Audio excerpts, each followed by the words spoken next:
বাংলাদেশে বাংলাদেশের বাইরে পৃথিবীর বিভিন্ন প্রান্তে যেখান থেকে চ্যানেল আই দেখছেন আপনাদের সকলকে সাদর আমন্ত্রণ তৃতীয় মাত্রায় দেখবার জন্য সাম্প্রতিক নানা বিষয় নিয়ে কথা বলবার জন্য আমার সঙ্গে স্টুডিওতে রয়েছেন আমার বায় বসা আছেন বাংলাদেশ জাতীয়তাবাদী দল বিএনপি কেন্দ্রীয় নির্বাহী কমিটির সহ সাংগঠনিক সম্পাদক এবং জাতীয় সংসদ সদস্য শাহ মোহাম্মদ ওয়ারেস আলী মামুন এবং আমার ডানে রয়েছেন বাংলাদেশ সুপ্রিম কোর্ট বার অ্যাসোসিয়েশনের সাবেক কোষাধ্যক্ষ এবং সুপ্রিম কোর্ট বারের আইনজীবী ব্যারিস্টার মোহাম্মদ ইমাম হোসেন। স্বাগত আপনাদের দুজনকে তৃতীয় মাত্রায়।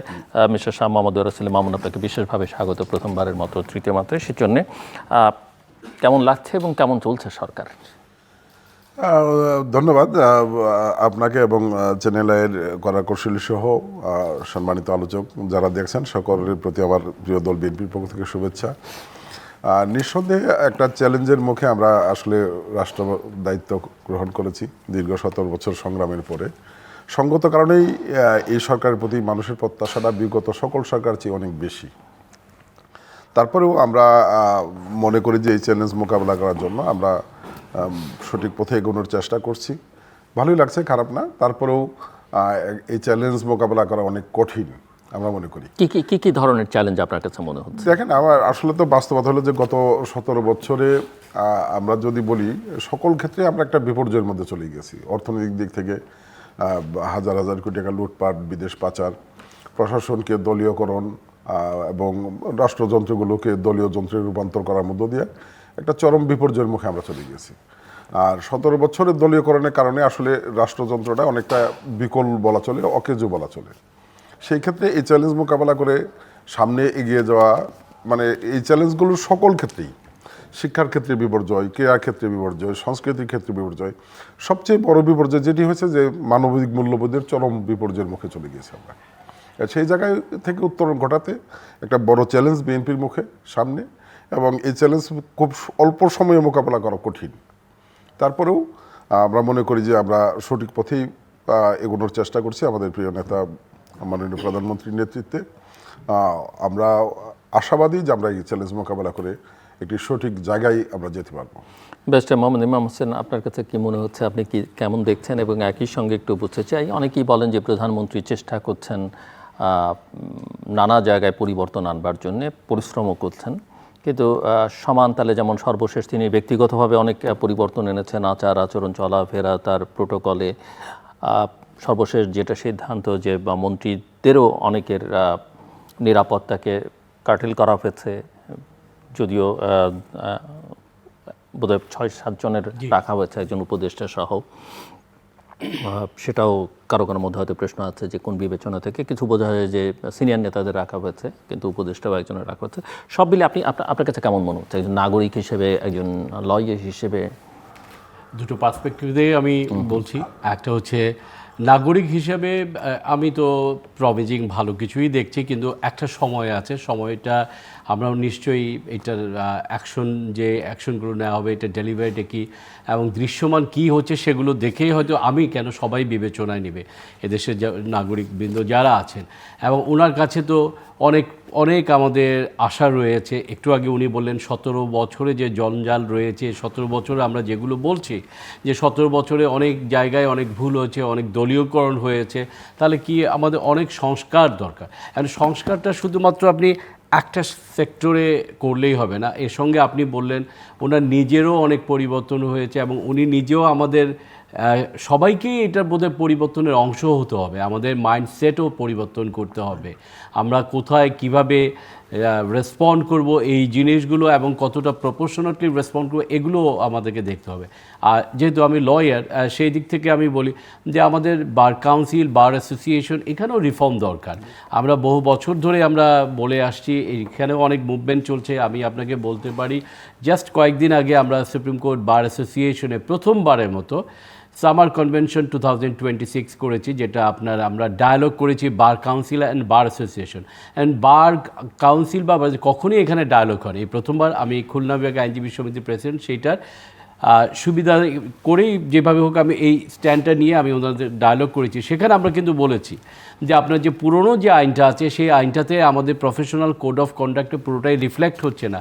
আমরা বাইরের যারা পড়াশোনা করে আসছি, যেগুলো কন্ট্রিবিউশন করতে যাচ্ছি, সেগুলোর সঙ্গে মিলে আমাদের এই পুরাতন আইনটাকে আমাদের বিলুপ্ত করা দরকার, নতুন যুগোপযোগী আইন করা উচিত। এবং সঙ্গে হচ্ছে যেমন আমাদের বার ইলেকশন নিয়ে প্রশ্ন আসছে বিভিন্ন বারের, সেখানে অনেক দিন ধরে আমাদের একটা মুভমেন্ট ছিল ওয়ান বার ওয়ান ভোট। এখানে তখন আমাদের আইনমন্ত্রী ব্যারিস্টার মওদুদ আহমেদ স্যার উনি একটা আইন প্রণয়ন করেছিলেন 2003-তে। সেই আইনটাকে আবার এই সরকার গত সরকার তার আবার বিলুপ্ত করে দিয়েছে। এখন আমাদের যিনি আইনমন্ত্রী তিনি ওই অনুষ্ঠানে এসেছিলেন, উনি বলেছেন যে আপনারা রেজুলেশন বার কাউন্সিলকেই বলেছেন রেজুলেশন করেন, তাহলে আমরা এই আইনটা পরিবর্তন করব ওয়ান বার ওয়ান ভোট। শুধু এটা না, বার অ্যাসোসিয়েশনের পরিবর্তন আসা উচিত। এখন দেখেন বার অ্যাসোসিয়েশনের আবারও যদি আমরা বলি সেই পুরনো সরকারের, এখন এরা যে সাউথ কোরিয়াতে একটা কনফারেন্স হচ্ছে ল এশিয়ার, সেখানে যে বলছে যে তাদেরকে নির্বাচন করতে দেওয়া হয়নি। এখন আমাকে যখন তারা চিঠি লিখলো আমি বললাম যে না, এটা মিসরিপ্রেজেন্টেশন, এরপর আমাকে ডেকেছে। সুতরাং ইন্টারন্যাশনালিও তারা অনেকগুলি মিসরিপ্রেজেন্ট করছে। যদি একটা নিষিদ্ধ দল হয়ে থাকে, সেই দলের যদি তারা প্রতিনিধিত্ব করে, তাহলে তারা তো এখানে নির্বাচন করতে পারে না। এবং যাদেরকে বলা হয়েছিল তারা কিন্তু বার থেকে বেরিয়েই তারা সেই নিষিদ্ধ স্লোগানগুলো দিয়েছে। সুতরাং আপনি যখন নিজেকে শুধু আইনজীবী হিসাবে প্রতিনিধিত্ব না করেন, তাহলে তো আপনি করতে পারছেন না। এখন আপনি বাংলাদেশের বিষয়গুলো আমরা যেমন ডায়ালগ করলাম বারের মধ্যেই করছি, আপনি যখন বাইরে যাবেন আপনি প্রপারলি রিপ্রেজেন্ট করেন। আপনি প্রপারলি, এর আগেও আমাকে ওনারা ডেকে বলেছিলেন যে যখন এই সরকার গত সরকার পড়ে গেল, জুডিশিয়ারি থেকে সবাই চলে গেল, কেন হয়েছে? তো ওখানে আমি তখন বললাম যে তখন কোনো বিচারক কি নিজেকে বলতে পারে আমি শপথবদ্ধ রাজনীতিবিদ? সেটাও তো আমরা শুনেছি। সেখানেও দেখা গেছে যে আপনার আমাদের নেত্রী খালেদা জিয়ার ওনার দেখা গেছে যেখানে 5 বছর সাজা, সেটাও 10 বছর করেছেন। আপনার জুরিসডিকশনের বাইরেও আপনি যাচ্ছেন। তো আদালত এবং বার সব জায়গায় দেখা গেছে যে একটা হচপচ করে গেছে। সুতরাং আমাদের রিফর্ম সব জায়গায় দরকার। শুধুমাত্র আদালত আমি আইনজীবী হিসেবে বললাম, কিন্তু আমি মনে করি একজন নাগরিক হিসেবে আরও যে সেক্টরগুলো আছে সেখানেও আমাদের রিফর্ম দরকার। রিফর্ম না করে আপনি যদি আগাতে চান, ডেভেলপমেন্ট আসবে না। এবং ডেভেলপমেন্ট আপনাদের শুধু এই বিল্ডিংয়ের ইনফ্রাস্ট্রাকচারকে আমরা ডেভেলপ না, ইনস্টিটিউশনাল কি ডেভেলপমেন্ট হচ্ছে সেইটা হচ্ছে আমাদের সবার জন্য কার্যকরী বিষয় হবে। আর আরেকটা বিষয় আমি যদি বলতে চাই, আপনি দেখেন সেফটি ল এখন আসছে আইনজীবীদের জন্য, প্রিভিলেজ ক্লাস বলে অনেকে, কিন্তু অ্যাডভোকেট নিজামুদ্দিন শান্ত, তাকে বাগেরহাটে নির্বিচারে তাকে ছুরিকাহত করা হয়েছে এবং সেটাও আমরা প্রতিবাদ সভা করছি। কিন্তু আমরা বলছি যে উনি কি বাগেরহাটের কেন প্রয়োজন? উনি তো সারা বাংলাদেশেই আইনজীবীদের, তাহলে দেখা যায় নিরাপত্তাহীনতায় ভুগছে। কারণ একজন আইনজীবী যখন দেখা যায় এই যে যাদেরকে ফ্যাসিস্ট বলা হচ্ছে তাদের মামলাগুলো আদালতে উঠছে, তখন তারা দেখা যাচ্ছে তাদেরকে বলা হচ্ছে যে তারা তাদেরকে স্বীকার করছে। তাহলে এই আইনজীবীদের নিরাপত্তা যদি না দিতে পারে, তাহলে এই আইনজীবীরা কিভাবে এই মামলাগুলো পরিচালনা করবে? তাহলে ওই বিষয়গুলো আবার চলে আসছে, টার্গেট কিলিং বা আমরা যারা কি বিভিন্ন বিষয় দেখা যায় আমাদের নিরাপত্তাহীনতা, সেই বিষয়গুলো আসছে। সুতরাং আমাদেরকে বোধহয় সময় এসছে এগুলো সবগুলো খুব বিচার বিশ্লেষণ করে এবং এক্সামিন করে দেখা। মিস্টার মামুন, উনি আইন অঙ্গনের কথা বললেন, কিন্তু আমি সামগ্রিকভাবে একটু, যেহেতু উনি রিফর্মের কথা বলছেন, পরিবর্তনের কথা বলছেন, বেগম জিয়া কীভাবে সাফার করেছেন সেটা বলেছেন, বিচারক চেয়ারে বসে কি বলেছেন, শপথবদ্ধ রাজনীতিবিদ, সেটার কথা উল্লেখ করেছেন। এই পুরো ঘটনাটি আসলে মানে এই ঘটনা বলি বা ঘটনার প্রবাহ মূলত আমাদের রাজনৈতিক সংস্কৃতির একটা দুর্বলতার প্রকাশ। সেটা হচ্ছে যে সব কিছুকে রাষ্ট্র, সরকার এবং দলকে এক করে ফেলা, দলীয়করণ করা, এবং তার সুফল আজকে আপনারা যারা ক্ষমতায় যখন বিরোধী দলে ছিলেন তখন ভোগ করেছেন। কিন্তু একই ধারা আপনারাও অব্যাহত রাখছেন কিনা সেটা আমার প্রশ্ন। উনি রিফর্মের কথা বলেছেন, যেমন ধরেন নির্বাচন নিয়ে অনেক কথা হচ্ছে, উনি সেটা উল্লেখ করেননি। সুপ্রিম কোর্ট বারের যে ইলেকশন হলো সেখানে যেটা হয়েছে সেটাও আনঅ্যাকসেপ্টেবল অনেকের কাছে, যে আপনি কেন দলীয় পরিচয় বলে তাকে নির্বাচন করতে দেবেন না। আবার এখন প্রধানমন্ত্রী যদিও এই যে সেনাবাহিনীর নিয়োগ প্রক্রিয়ার কথা বলতে গিয়ে মেধা যোগ্যতার কথা বলেছেন, কিন্তু আমরা আবার একই সঙ্গে দেখলাম যে কতগুলো কর্পোরেশনে নিয়োগ দেওয়া হয়েছে সব বিএনপির বা তার যুব সংগঠনের নেতাদের 1 বছরের জন্য চুক্তিভিত্তিক। এর আগে আপনার নিশ্চয়ই স্মরণ থাকবার কথা যে যখন জেলা পরিষদগুলোর প্রশাসক নিয়োগ দেওয়া হলো, সেই সময় সমালোচনা হয়েছে যে আপনারা নির্বাচনের পথেই হাঁটতে পারতেন, সেটা না করে দলের লোকজনকে এখানে কেন বসানো হচ্ছে। সো পরিবর্তনটা আসলে কোথায়, এবং পরিবর্তন তো মানুষ আসলে দেখতে চাইবে। আপনারাও সংস্কারের কথা বলেছেন, আপনারা 31 দফার কথা বলেছেন, নোট অফ ডিসেন্ট দেয়া থাকলেও জুলাই চার্টারে স্বাক্ষর করেছেন, ওই প্রসেসের মধ্যে দীর্ঘদিন ছিলেন, ম্যানিফেস্টোতে আপনাদের প্রচুর রিফর্মসের কথা হচ্ছে, সেগুলো আসলে কোথায়?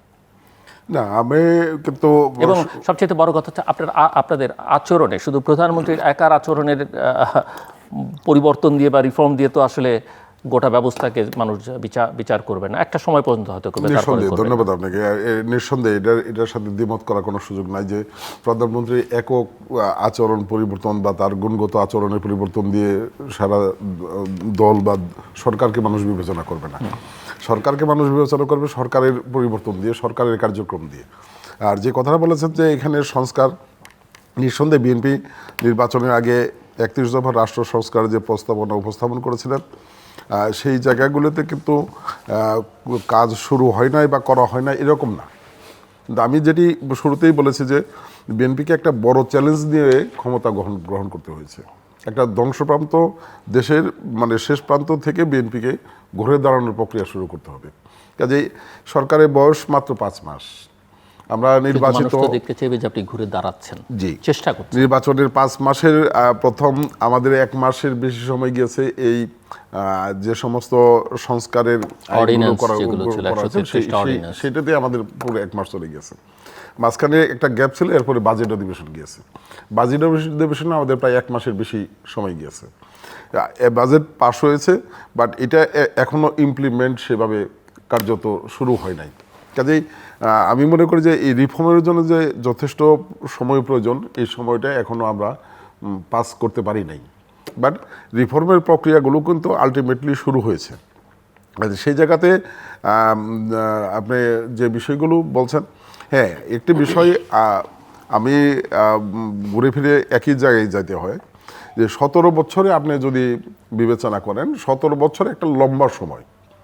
এখানে পরিবর্তনটা, সংস্কারটা এমন পর্যায়ে, আপনি যদি একটা প্রশাসনের সংস্কার করতে যান, আজকে যে প্রক্রিয়া চলছে, আপনি একজনকে পরিবর্তন মানুষ কিন্তু 17 বছর শুনবে, কারণ এই আওয়ামী লীগের মুখে 21 বছর শুনতে শুনতে কিন্তু কান ঝালাপালা হয়ে গেছে যে বিএনপি জামাতের 21 বছর আমরা কিছুই পাইনি, কিন্তু করতে করতে কোথায় গিয়ে ঠেকেছে দেখেন। আমি আপনার সাথে দ্বিমত করব না। আমি এই বিষয়টা একমত পোষণ করব যে সরকার যদি জনগণের যে প্রত্যাশা, সেই প্রত্যাশা পূরণ করতে ব্যর্থ হয়, এর ধারাবাহিক সরকার কি বহন করতে হবে। বাট আমি যেটি বলতে চাই সেটা হলো যে, আমি যেটি বলছিলাম যে আজকের অবস্থানটা কি, আপনি একজন অফিসিয়ালকে পরিবর্তন করে আরেকজনকে আনছেন, যাকে আনছেন সে কে? সেও গত ফ্যাসিস্টের সুবিধাভোগী। তাকে পরিবর্তন করে যদি আপনি নিচ থেকে একজন আনেন, সে কে? সেও ফ্যাসিস্টের বিগত সরকারের সুবিধাভোগী। এই জায়গাটাতে একটা চ্যালেঞ্জ, যে চ্যালেঞ্জটা হলো যে আপনি বিগত সরকারের যারা সুবিধাভোগী প্রশাসনে বা বিভিন্ন পর্যায়ে আছে, তাদেরকে আপনি একবারে অ্যাভয়েডও করতে পারছেন না, আবার তাদের উপর নির্ভরশীল হওয়া যাচ্ছে না। এই চ্যালেঞ্জ মোকাবেলা করে সরকারকে মানে দেশটাকে টেনে নেওয়ার, তোলার একটি প্রক্রিয়ায় যেতে হচ্ছে। বাট আমি মনে করি যে এটার জন্য একটা সময় প্রয়োজন। যথেষ্ট সময় আমরা এখনও অতিবাহিত করতে পারি নাই। সরকার সবেমাত্র কার্যক্রম শুরু করেছে, এটি সময়ের প্রয়োজন। আমাদের বিশ্বাস, যেটি আমি মনে করি যে আমাদের মাননীয় প্রধানমন্ত্রী যে পথে হাঁটছেন, হ্যাঁ এটি আপনি আপনার সাথে দ্বিমত করবো না, আমি আবারও একমত পোষণ করছি যে শুধুমাত্র প্রধানমন্ত্রীর চিন্তা চেতনা পরিকল্পনা বা তার পরিবর্তনের মধ্য দিয়ে এই সমস্ত পরিবর্তন আশা মানে সঠিক পথে যাবে, এটা আমরা আশাবাদী না। আশাবাদী যে সকল ক্ষেত্রে সকলকেই পরিবর্তন হতে হবে, এবং এই চ্যালেঞ্জ মোকাবেলা করতে হলে প্রধানমন্ত্রীর সাথে সরকারের সকলকেই এই চ্যালেঞ্জ মোকাবেলা করার মুখোমুখি হতে হবে। আরেকটি বিষয় বলেছেন আপনি, আমি আমার অবস্থান থেকে আমি যেটি বলতে চাই যে আপনি যেটি বলেন যে জেলা পরিষদ বা বিভিন্ন কর্পোরেশনে যে সর্বশেষ এটি সমালোচনার মুখোমুখি হয়েছে। তো আমি যে বাস্তবতাটা বললাম যে আপনি নির্বাচনের কথা বলেন, নির্বাচনটা কোন পরিবেশে দিবেন, কোন প্রেক্ষাপটে দিবেন, সেখানে একটি শূন্যতা বিরাজ করছে। সেখানে যারা প্রশাসনের লোকজন, তারা বিগত সরকারের, ফ্যাসিস্ট সরকারের নানাভাবে সুবিধাভোগী। তাদের উপর ডিপেন্ড করে আপনি এই জায়গাটাকে উত্তরণ ঘটাবেন, আপনি একটি পর্যায়ে নিয়ে যাবেন, আমি এটাকে আর সমীচীন মনে করি না। যে কারণে একটা সীমিত সময়ের জন্য হলেও সেইখানে একজন প্রতিনিধি দেওয়া হয়েছে, যারা এই জায়গাটাকে সঠিক পথে উত্তরণ ঘটাবেন প্রধানমন্ত্রীর পরিকল্পনা নির্দেশনা অনুযায়ী, এবং আমরা মনে করি যে একটা সঠিক জায়গায় আমরা যেতে সক্ষম হব তাদের নেতৃত্বে। এখানে আসলে দলীয়করণের কোনো বিষয় আমি সেভাবে দেখি না। আপনাদেরকে আমি যেটি অনুরোধ করব সেটা হলো যে তাদেরকে যে সময়ের জন্য দায়িত্ব দেওয়া হয়েছে, তারা সেই সময়ের যথাযথ দায়িত্ব পালন করে কিনা, বা সেইখানে তারা দলীয়করণ করে কিনা, দলীয় দৃষ্টিভঙ্গিতে যায় কিনা, এই সময়টা পর্যন্ত আমাদেরকে অপেক্ষা করতে হবে। ব্যারিস্টার হাসান ইমাম হোসেন। আমি একটু অ্যাড করে আমি যদি বলি, সেটা হচ্ছে ওই 17 যে একটা দুষ্ট চক্র, একটা বলয় তৈরি হয়েছে। সেই বলয়টা যদি বলি, যেমন আমি বললাম সুপ্রিম কোর্ট বারের নির্বাচনটা, সেই সুপ্রিম কোর্ট বারের নির্বাচনে কারো কোনো কিন্তু বাধা নেই, কিন্তু আমার কথা হচ্ছে সুপ্রিম কোর্ট বারে যারা মিসকন্ডাক্ট করে তাদের বিরুদ্ধে কেন অ্যাকশন নেওয়া হবে না? যদি আপনি যারা নির্বাচনকালীন, আগের নির্বাচন দেখা গেছে আমাদের সেক্রেটারি বর্তমান যে ইনি অ্যাটর্নি জেনারেল, তাকে নির্বাচিত হবে, তাকে জেলেও যেতে হয়েছে, এগুলো করেছে আইনজীবীরা। একজন নির্বাচিত সেক্রেটারিকেও তাকে তার নির্বাচনের রেজাল্টটাকেও তারা ছিনিয়ে নিয়েছে। ইলেকশন কমিশনার যিনি ছিলেন, যিনি অনেক পরিবর্তন ছিলেন, তাকেও বোতল ছুঁড়ে মেরেছে, তার সঙ্গেও মিসকন্ডাক্ট করেছে, এবং সেই যাতে নির্বাচন পরিচালনা থেকে কখনোই আর নির্বাচন পরিচালনা সেরকম পরিবেশ সৃষ্টি করেছে। সুতরাং আমার কথা হচ্ছে, ইন্টারন্যাশনালি আপনি যে আমার দেশকে কেন মিসরিপ্রেজেন্ট করছেন, আপনি কেন মিথ্যে কথা বলেন? ইভেন যখন আমরা রিসার্চ করে দেখছি আগের যে মানে যেগুলো ছিল, রেকর্ড ছিল, তারপরে যেগুলো আমাদের ইউটিউবে ছিল, সেগুলো নাই হয়ে গেছে। তাহলে কি পরিমাণ তারা সাইবার সাইবার সভরেন্টিতেও কাজ করছে, এবং সেগুলো আমাদেরকে ক্ষতিগ্রস্ত। কিন্তু আমাদের যেটা হচ্ছে, আমি ওনাকে বলবো যে আপনি যেহেতু একজন পার্লামেন্টেরিয়ান, এই জায়গাগুলো আমাদের রিসার্চ করা দরকার, এই জায়গাগুলো বন্ধ করা উচিত, এবং কারা করছে এই জায়গাগুলো যদি না করেন, ইন্টারন্যাশনালি আমাদের দেশের ভাবমূর্তি কিন্তু ওরা ক্ষুণ্ণ করছে, এবং ওরা কিন্তু সব দিক থেকেই কিন্তু এখনও কিন্তু সক্রিয় রয়েছে। না, ধন্যবাদ আপনাকে। আমি একটু বলি আর কি বিষয়টা। ধন্যবাদ আপনাকে। আমি আপনার সাথে দ্বিমত পোষণ করব না। বিগত সময় যেটি হয়েছে, যেটি আপনি বললেন যে বাড়ি সেক্রেটারিকে জেল খাটতে হয়েছে, নির্বাচনকে সম্পূর্ণরূপে কক্ষিগত করা হয়েছে। জি জি জি, বিএনপি আমি লোকরাই করেছে, আমি সেটাই বলছি। সেই জায়গার থেকেই কিন্তু আজকে আমরা সরকারে এসেছি। কাজে এই সরকার যদি সেই জায়গা থেকে সরে আসতে না পারে, এর দায় একটা সময় এই সরকারকে বহন করতে হবে। আমি সরকারি দলের প্রতিনিধি, আমি সরকারি দলের এমপি হলেও এটার সাথে দ্বিমত করার কোনো সুযোগ নাই, বাস্তবতাকে অস্বীকার করার কোনো সুযোগ নাই। আজকে পরিণতি মোটামুটি একই রকম। একটা চ্যালেঞ্জ আমরা কিন্তু মুখোমুখি হয়েছি, সেটা হলো যে সেই প্রেক্ষাপটে বিএনপি কিন্তু নিষিদ্ধ রাজনৈতিক সংগঠন ছিল না, বা অন্যান্য রাজনৈতিক দলগুলো কিন্তু নিষিদ্ধ রাজনৈতিক সংগঠন ছিল না। আজকে কোনো আপনার আইনগত দৃষ্টিভঙ্গি থেকেই বাংলাদেশ আওয়ামী লীগ নিষিদ্ধ রাজনৈতিক সংগঠন। সঙ্গত কারণেই এই দাবিটি অযৌক্তিক হবে না যে নিষিদ্ধ রাজনৈতিক সংগঠনের কেউ সেই সংগঠনের নামে বা সেই সংগঠনের ব্যানারে তারা নির্বাচনে অংশগ্রহণ করবে। আওয়ামী লীগ সমর্থক বাংলাদেশে কেউ থাকতে পারবে না বা রাজনীতি করতে পারবে না, ব্যাপারটা কি এরকম? এটা হয়তো একটা সময় হয়তো আমি ধরে নিলাম সেটা নিয়ে হয়তো বিতর্ক কেউ তুলতে পারেন যে রাজনীতি নিষিদ্ধ করা ঠিক আছে কিনা, দল নিষিদ্ধ করা ঠিক আছে কিনা, কিন্তু একটা দলের সমর্থক হয়ে তিনি ভোট দিতে পারবেন না, প্রার্থী হতে পারবেন না। আমার জানা মতে ভোট দেওয়ার ক্ষেত্রে কোনো বাধা সৃষ্টি করেছে এটা আমার হতে দেওয়া হয়নি, প্রার্থী হতে দেওয়া হয়নি। না, প্রার্থী না হওয়ার কারণ ওই যে বললাম যে সে বেরিয়ে গিয়ে ওই স্লোগানটা দিচ্ছে, তার মানে হচ্ছে সে নিজেকে রিপ্রেজেন্ট করছে না, সে দলকে রিপ্রেজেন্ট করতে আসছে না। কিন্তু কাগজে কলমে যে শুধু দল হিসেবে কাগজ সাবমিট না করে মনোনয়নপত্র, তাতে তো আইনত তার অ্যাকশনগুলো তো তার আমি এই বিষয়ে একটু বলি যে আওয়ামী লীগের বেনিফিশিয়ারি বা আওয়ামী লীগের যারা বিগত সরকারের ফ্যাসিস্টের দূষর, তাদের সংখ্যাটা কিন্তু খুব সীমিত না। আওয়ামী লীগ কিন্তু ছোট্ট রাজনৈতিক সংগঠন ছিল না, অনেক বড় একটি রাজনৈতিক সংগঠন। কাজে তাদের এই সুবিধাভোগী বা দূষর আমরা যেটি বলি, সেটার সংখ্যা কিন্তু খুব সীমিত না। বাট আপনি যদি 5 আগস্টের পতনের পরে দেখেন আইনগত ব্যবস্থা কতজনের বিরুদ্ধে নেওয়া হয়েছে, সবার বিরুদ্ধে বা অধিকাংশের বিরুদ্ধে কিন্তু আইনগত ব্যবস্থা নেওয়া হয় না। মূল কথা হচ্ছে যদি অপরাধী হয় তাহলে আপনি তার বিরুদ্ধে আইনগত ব্যবস্থা নেন, কেউ আপত্তি করবে না। অপরাধের মাত্রাটা তো আসলে আপনি যদি বলেন, আমি এভাবে বলবো যে গত 17 বছরে ফ্যাসিস্টের সেই মুভমেন্টের কারণে অপরাধের মাত্রাটা শুধুমাত্র ফ্যাসিস্টের সীমিত কিছু লোকজন এটা বলা যাবে না। আওয়ামী লীগের রাজনৈতিকভাবেই তারা অপরাধের মাত্রায় ক্ষেত্রে চলে গেছে। রাজনৈতিকভাবে দলগতভাবে আওয়ামী লীগ কিন্তু আজকে ফ্যাসিস্টের দলে পরিণত হয়েছে, সরকারগতভাবে আওয়ামী লীগ ফ্যাসিস্ট সরকারে পরিণত হয়েছে। এবং সেই ফ্যাসিস্টের পতনের পরে যেটি আইনগত অবস্থান, সেটি হলো যে রাজনৈতিকভাবে আওয়ামী লীগকে নিষিদ্ধ করা হয়েছে। বাট আওয়ামী লীগের সেই সময় যারা মন্ত্রী পর্যায়ের বা এমপি পর্যায়ের ছিল, সেই পর্যায়ে অনেকের বিরুদ্ধে হয়তো মামলা হয়েছে, আইনগত অবস্থান, কিন্তু পরবর্তী যে জেনার ধাপছে সেই ধাপের বিরুদ্ধে কিন্তু আইনগত কোনো ব্যবস্থা বেশিরভাগ ক্ষেত্রেই নেওয়া হয় নাই। এরা কিন্তু না, কিন্তু নিষিদ্ধ হওয়ার কারণে হয়তো প্রকাশ্যে আওয়ামী লীগ করতে আইনগত পারছে না। ব্যবস্থা না নিয়ে আপনি তাকে তার অধিকার থেকে বঞ্চিত করতে পারেন কিনা? অধিকার মানে কি, যখন আপনি একটা রাজনৈতিক দল নিষিদ্ধ হবে সেই তো তখন তো সেই দলের সকল কর্মকাণ্ডে নিষিদ্ধ, দলের কর্মকাণ্ড নিষিদ্ধ, তার নিষিদ্ধ। সেই ভোট এখন দেয়া, আপনি প্রার্থী হওয়া। একজন রাজনৈতিক দলের আমি আপনার কাছে আপনিও বলবেন আওয়ামী লীগ সমর্থক বা আওয়ামী লীগের কর্মী ছিল, তার বিরুদ্ধে কোনো মামলা নেই, কোনো অভিযোগ নেই, সে আগামী স্থানীয় সরকার যে নির্বাচন হবে সেখানে অংশ নিতে পারবে কিনা? এই প্রক্রিয়ায় একটি আলোচনা কিন্তু আছে, এখনো আছে, যে বিগত সরকারের বা সরকারি দলের বেনিফিশিয়ারি যারা অফিসিয়ালি বিভিন্ন কমিটিতে ছিল তারা এই নির্বাচনে অংশগ্রহণ করতে পারবে না, এরকম একটা প্রক্রিয়া আছে। এটা এখনো মানে বাংলাদেশের সংবিধান সেটা অ্যালাউ করে কিনা, সংসদে এরকম কোনো আইন আপনারা পাশ করেছেন কিনা, বা আদালতে এটা? আমি যদি মানে এভাবে বলি যে আওয়ামী লীগ যখন নিষিদ্ধ রাজনৈতিক সংগঠন, এখন আপনি আওয়ামী লীগ বলতে কাকে বোঝাবেন? যারা এখন আওয়ামী লীগ করবে তাদেরকে বোঝাবেন, না বিগত সময় যারা আওয়ামী লীগ করেছে তাদেরকে বোঝাবেন? যদি বিগত সময় যারা আওয়ামী লীগ করেছে, যারা অন্যায় অপকর্ম করেছে তাদেরকে বোঝান, তাহলে তারা তো আসলে নিষিদ্ধ রাজনৈতিক সংগঠন হিসেবে, ফ্যাসিস্টের দোসর হিসেবে তারা আবার এই দেশে নতুন করে রাজনীতি করার সুযোগ পাবে, রাজনৈতিক কোনো প্রক্রিয়ায় অংশগ্রহণ করার সুযোগ পাবে, এই বিষয়টা বাধাগ্রস্ত হবে আইনগতভাবে, এটা আমি মনে করি আর কি।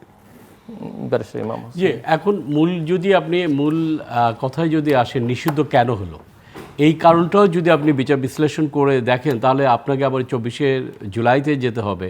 সেখানে 17 বছর তো আপনার দমন পীড়ন হয়েছে, এবং আপনি দেখেন কত লোককে গুম করা হয়েছে, এবং পার্লামেন্টে আপনি বলতে পারবেন পার্লামেন্টে বোধহয় ডিসঅ্যাপিয়ারেন্সের এই লটা বোধহয় খুব তাড়াতাড়ি বোধহয় চলে আসছে বা হয়েছে কি না, হ্যাঁ এখনো হয়নি, কিন্তু ড্রাফট বা চলে আসতেছে। তো সুতরাং দেখেন, এই যে আপনার আওয়ামী শাসনের দুঃশাসনের আমাদের স্বরাষ্ট্রমন্ত্রীও এটা শিকার, কে শিকার নয়। এবং আমার মনে আছে আমি আরেকটি চ্যানেলে যখন কথা বলতে গিয়েছিলাম, তখন আমি দেখলাম আমি ডিসঅ্যাপিয়ারেন্স সম্পর্কে যা কথা বলছি পদন সবগুলো আমার কেটে দিয়েছে। তারপর থেকে আমি ওই চ্যানেলটা আমার হচ্ছে না, আর যে লাভ কি, যদি আপনি আমার কথাটাই কেটে দেন, তো আমাদের এরকম ছিল, তো আমাদের ভয়েসটাও কেটে দেওয়া হতো। তো সেই ক্ষেত্রে দেখা যাচ্ছে যে এই যে নিষিদ্ধ হওয়ার পেছনে আপনি দেখেন, যদি আমি বলি পার্শ্ববর্তী দেশে দেখেন, এই কয়েকদিন আগে ককরোচ মুভমেন্ট দেখেন, ছোট্ট একটা কথা, ছোট্ট একটা শব্দ চিফ জাস্টিস বলেছেন, এবং দেখেন ওটা থেকে করতে করতে করতে বিস্ফোরণ হয়ে কোথায় চলে গেছে।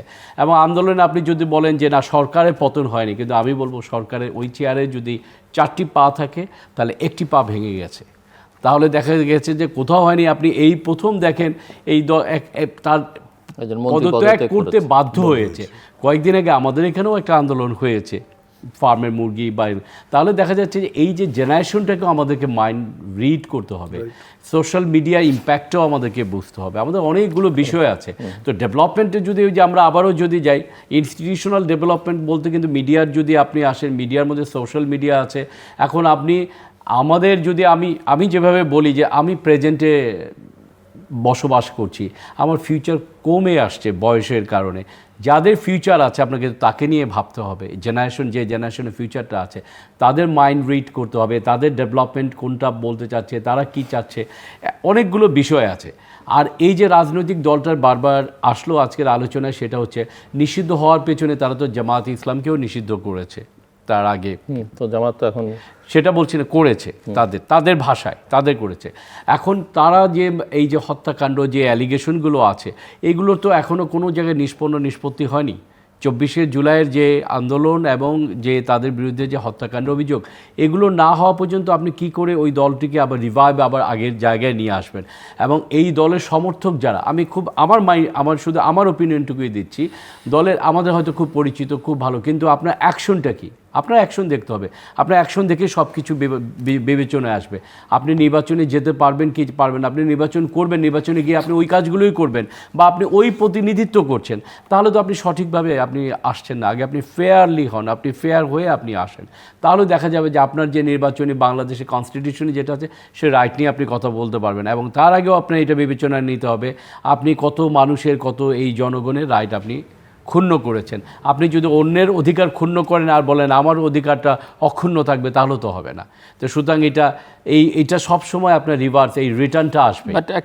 একটা প্রসঙ্গ, যেহেতু আপনি আইনজীবী, উনি আইন প্রণেতা, রাজনীতি নিষিদ্ধ করে আসলে কোনো সুফল কোনো রাজনৈতিক দল পৃথিবীতে উদাহরণ কি বলে যে সেটা দিয়ে কোনো সুফল পাওয়া যায়? কেন নিষিদ্ধ যাকেই করবেন সে আরও ভয়ঙ্কর রূপে আবির্ভূত হবার চেষ্টা করবে, ফেরত আসার চেষ্টা করবে, তার কাজ করার চেষ্টা করবে। সেটা কিভাবে সামলাবে? ইতিহাস তো তাই বলে। ইতিহাসের আমরা যদি দেখি বিভিন্ন দেশের সেগুলোই বলছে, কিন্তু বর্তমানটাকেও তো আপনি উপেক্ষা করতে পারবেন না। বর্তমানে আপনি যে রিপার্কেশনটা না, দেখবেন, যারা বলছেন তারা বলছেন যে মানে এই আইডিয়ার বিপক্ষে যারা, তারা বলছেন যে আপনি প্রত্যেকটা অপরাধের বিচার করেন, কঠোর শাস্তি দেন, কেউ বলছে না যে এদের বিচার করা যাবে না। কিন্তু রাজনৈতিক দল মত সেটাকে আপনি ওনারা তো ওনাদের অপরাধগুলো স্বীকার মামুনও করছেন বলছেন না। যে ওনারা তো ওনার অপরাধ জামায়াত স্বীকার ইসলামী করছেন আজকে না। জামায়াত একটা সাধারণ বাণিজ্য নির্বাচন নিয়ে আপনি চলে যান সাউথ কোরিয়াতে। 1971 সালের চেয়ে বড় ইতিহাস তো বড় সময় তো আমাদের নিশ্চয়ই জীবনে না, নাই। নিশ্চয়ই তো না। জামায়াত ইসলামী তো আজকে পর্যন্ত এসছে, ভুল হ্যাঁ, স্বীকার করে নাই, ক্ষমা চায় নাই। তো জামাত রাজনীতি করছে না বাংলাদেশে, করছে। পার্লামেন্টও আছে। আমরা খুব আমি বলতে যাচ্ছি আমরা দূরবর্তী ভবিষ্যৎটা আমি বলতে পারবো না, নিয়ার ফিউচারে খুব কাছাকাছি সময়ে আপনি তো একটা বলয় তৈরি হবে, সামাজিক বলয় তৈরি হবে, যেই বলয়ে সামাজিক আমাদের একটা সোশ্যাল কন্ট্রাক্টের বিষয় আছে, মাইন্ডসেট আছে, জনগণকে সেই জায়গায় জনগণ রেডি কিনা সব কিছু, এবং তারা কতটুকু নিজেদেরকে কি বলবো আপনার কারেকশন করে এসছে, রিফর্ম করে এসছে, অনেক বিষয় আছে। পলিটিক্যাল পার্টি যেই আসুক, রিটার্ন হবে কি হবে না সেটা পড়েছে, কিন্তু তাকে তো রিফর্ম সব জায়গায় হতে হবে। সেটা রাজনৈতিক দল বলেন, সেটা জুডিশিয়ারিতে বলেন, সেটা বার কাউন্সিল বলেন, সেটা মেডিকেল বলেন, প্রত্যেকটা সেক্টরে আমাদের রিফর্ম তো ভালোর জন্য। গতকাল আর পরশুর মধ্যে নিশ্চয়ই পার্থক্য প্রশ্ন থাকবে। হচ্ছে যে আপনি রিফর্ম করছেন কিনা, আপনি এটা আইন আমাদের ইনস্টিটিউশন বিল্ড করছেন কিনা, আপনি চেকস অ্যান্ড ব্যালেন্সের জায়গা তৈরি করছেন কিনা। আর যদি একই বৃত্তে ঘুরতে থাকেন তাহলে তো ইস্যু হচ্ছে যে রাজনীতিতে যার শক্তি বেশি সেই সার্ভাইভ করবে। আজকে হয়তো আপনি ক্ষমতায় আছেন, আরেকজন বেশি ক্ষমতায় শক্তি নাই, জয় হবে। তার যদি শক্তি থাকে, সে যদি জনসমর্থন বা অন্য কোনোভাবে শক্তি প্রয়োগ করতে পারে, বল প্রয়োগ করতে পারবে, সেই জয়ী হবে। কিন্তু আমাদেরকে তো সবসময় অপটিমিস্টিক থাকতে হয়। অফকোর্স বেশা আমি এই বিষয়টি এভাবে বলতে আমি চাই, তো প্রভোগ করবার চেষ্টা করছি আপনাদের। না ঠিক আছে। আমি এই বিষয়টি এভাবে বলতে চাই যে আসলে মানে ক্রিমিনাল অফেন্স সবসময় ব্যক্তিগত দায় বহন করে। আমি যদি কোনো অপরাধ করি, অপরাধের দায় আমাকে বহন করতে হবে। বাট বিগত সরকারের সময় যেটি হয়েছে 17 বছর এবং শেষ বেলায় ছাত্র জনতার আন্দোলনে যেভাবে গুলি চালিয়ে হত্যা করা হয়েছে, এটা রাজনৈতিকভাবে এবং সরকারভাবে যদি আপনি দৃষ্টিভঙ্গিতে দেখেন, তাহলে আওয়ামী লীগের মানে সেই সরকার পুরোটাই এই হত্যাকাণ্ডের সাথে ইনভলভ ছিল, এই ফ্যাসিস্ট প্রক্রিয়ার সাথে ইনভলভ ছিল। এবং রাজনৈতিকভাবে কিন্তু আওয়ামী লীগ রাজনৈতিকভাবে কিন্তু এই মানে হত্যাকাণ্ড থেকে শুরু করে এটা প্রতিরোধের সাথে আওয়ামী লীগ রাজনৈতিকভাবে জড়িত ছিল। যে কারণে আজকে যে অভিযোগ, যে আবেদন, সেই বিচার প্রক্রিয়াটা রাজনৈতিকভাবে আওয়ামী লীগের বিরুদ্ধে, সরকারভাবে আওয়ামী লীগের সরকারের বিরুদ্ধে, একক ব্যক্তি কারো বিরুদ্ধে কিন্তু এই অভিযোগ না।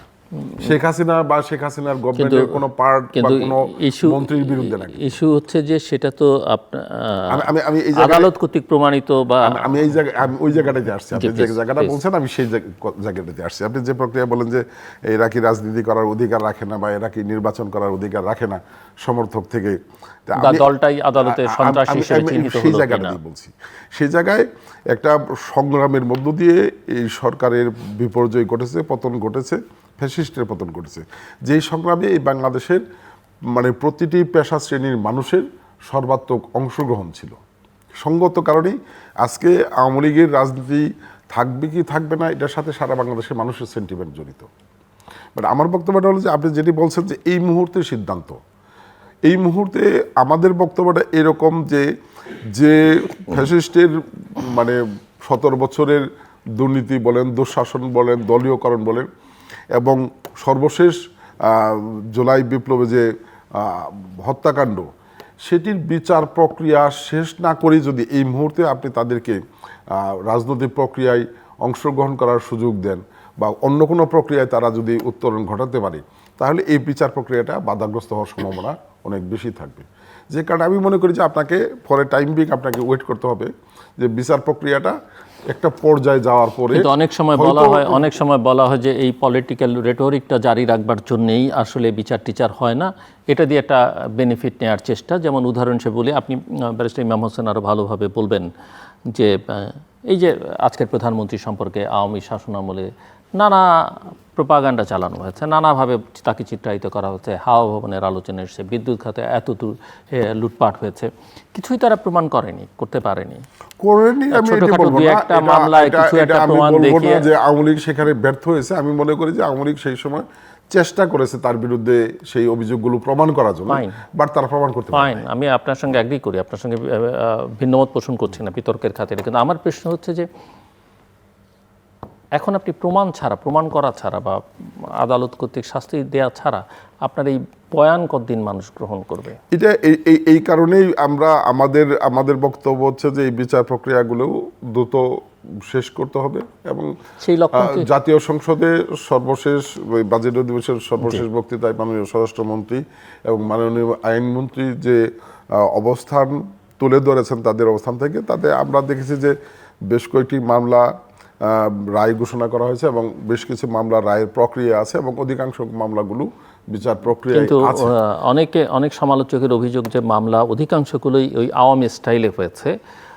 একটা জেনুইন মামলা দাঁড় করানো, তার জন্য যে পরিশ্রম করতে হবে সেভাবে করে দরকার হলে অল্প কিছু মানুষকেও দৃষ্টান্তমূলক শাস্তি দিয়ে আসলে একটা উদাহরণ তৈরি করা আমি দরকার। আপনার সাথে কিন্তু ওই আওয়ামী সময়ের ওই যে গায়েবী মামলা, আমি আপনার এক মামলায় 1000-2000 জনকে আসামি করা, শেষ পর্যন্ত কোনোটাই টেকে না। একমত পোষণ করি যে বিচার প্রক্রিয়াটা মানুষের মধ্যে বিশ্বাসযোগ্যতা আনতে হবে, গ্রহণযোগ্যতা আনতে হবে। এটা বিচার প্রক্রিয়াটা এমন বলা যাবে না যেটি মৃত ব্যক্তি, আসামি, বিদেশে থাকা ব্যক্তি, ঘটনার সময় আসামি, এই প্রক্রিয়ায় গেলে শিল্পী, সাহিত্যিক, যে যেখানে সবই খুনের মামলার আসামি। এই প্রক্রিয়ায় গেলে বিচার প্রক্রিয়া নিয়ে আবার কারণ আপনি হয়তো লোয়ার কোর্টে এক ধরনের রায় দেখাতে পারবেন, কিন্তু শেষ পর্যন্ত অ্যাপিলেট ডিভিশন পর্যন্ত গিয়ে শেষ পর্যন্ত কতখানি কোনটা টিকবে? ব্যারিস্টার ইমাম হোসেন। জি, আমি যেটা বলতে চাই, আপনি দেখেন এই মামলা এবং এই পুরো আলোচনায় আবার ওই যে পলিটিসাইজেশনের প্রসঙ্গটা আসে, পুরো আলোচনায় মেধা যোগ্যতার প্রশ্নটা আসে, যে বিচারক হিসেবেও বা নানান জায়গায় যোগ্য মানুষ আছেন কিনা, নাকি তারা আদিষ্ট হয়ে সব কিছু করবেন। জি, আমি যেটা প্রথমে শুরু করতে যাচ্ছি, দেখেন আমরা তো এই আমাদের যদি দল বলেন বা বর্তমান আমাদের প্রধানমন্ত্রীর নেতৃত্বে যে বিএনপি যে ক্ষমতায় এসছে, তার আগে ইন্টারিম গভর্নমেন্ট ছিল। এই মামলাগুলো কিন্তু ইন্টারিম গভর্নমেন্টের সময় হয়েছে। এখানে আপনার ইন্টারিম গভর্নমেন্ট আপনি যেই কথাগুলো বললেন যে এইভাবে করেছে, ওইভাবে করেছে, গড়পড়তা করেছে, তাদের হয়তো সেই অর্থে তাদের ব্যর্থতা হবে, কারণ তারা মামলা নিয়ে বাণিজ্যও হয়েছে বলা হয়ে থাকে। তো সেইখানে পাবলিক পারসেপশন তো এরকমই, তাই না? আমরা হয়তো সুস্পষ্টভাবে বলছি, কিন্তু পাবলিক পারসেপশন এরকমই। তাহলে ইন্টারিম গভর্নমেন্ট যে কাজগুলো করেছে, ভুলটা যদি ইন্টারিম গভর্নমেন্ট করেছে, এবং ম্যাক্সিমাম আপনি দেখবেন যে বিএনপি এখন আসার পরে এই বড় মামলাগুলো যেগুলো আপনি শেখ হাসিনার বিরুদ্ধে, এই মামলা কিন্তু আগেই হয়েছে ইন্টারিম গভর্নমেন্টে, এবং জাজমেন্টও হয়ে গেছে। এখন প্রশ্ন হচ্ছে যে বিএনপি সরকার এখন এই যে তারপরে এক্সিকিউট, তো সে তো এখন নয়, ফিজিটিভ, তো ওনার এটা কিভাবে এক্সিকিউশন হবে, বা উনি আসবেন কি না, উনি অ্যাপিল করবেন না, অনেকগুলো বিষয় রয়েছে। শুধু আমি ওনারটা বললাম। আর সাধারণ মামলার ক্ষেত্রে আমার মনে হয় না এই ধরনের অভিযোগ এখন এই সময়ের পর থেকে ওইভাবে আসছে, চেষ্টা করা হচ্ছে আমি যতদূর জানি, কিন্তু আসলে নিশ্চয়ই ওগুলো খুব একটা ধোপে টিকবে না। যেটা আপনি প্রথম থেকেই বলার চেষ্টা করছেন যে একই কায়দায় যদি আমাদের এই সময় করে, তাহলে হোয়াট ইজ দ্য ডিফারেন্স? তফাৎটা কোথায় হলো?